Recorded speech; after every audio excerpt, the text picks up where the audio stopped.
After Podium, RompHim, you had two, startup experiences. At this point, kind of like what were you thinking in terms of like what makes a successful business or what you had learned from some of these ventures? Yeah, it's a good question. And it kind of leads into my thesis for like either picking a business that I want to go work at or sort of investing in businesses. I think I think the product matters. We talked about learning like not every product is going to be like RompHim, like just a completely new, just earth. I'm not going to tout it as like earth shattering, but I think it was super novel at the time. Like again, I'll reiterate, it had never existed in the history of the world.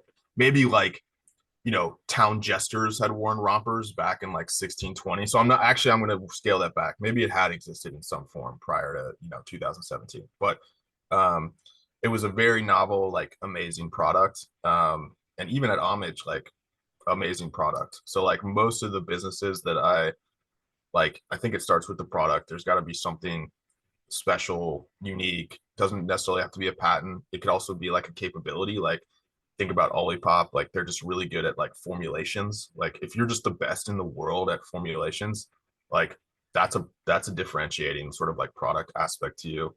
Um, and so I think it starts with the product. I think I learned the importance of omni-channel, like and going as quickly to be everywhere. All like not as much just like focusing on just D2C and then like waiting to be in retail. Probably wait the last to like open your own retail stores. Those are just like hugely capital intense, and you want to make sure that you have sort of a base load of demand like in Chicago or in LA, from the D2C perspective. But I think omni-channel is important.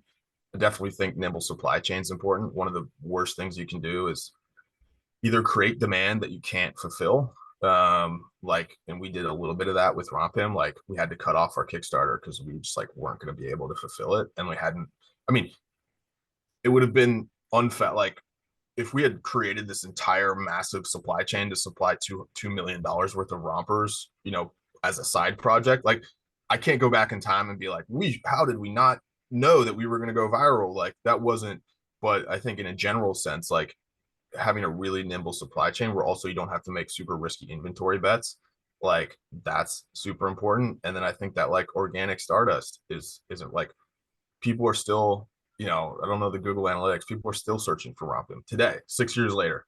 And like we sort of have that like organic viral word of mouth. Like we wore it to Coachella and like got asked about it hundreds of times. And so like those are the types of businesses that I think, and not Facebook back, but like kind of have that organic stardust. So I'd say nimble supply chains, omni-channel, amazing products, and like something going on with people wanting to talk about it, or some little kind of salt of like organicness. And you'll have a really good business.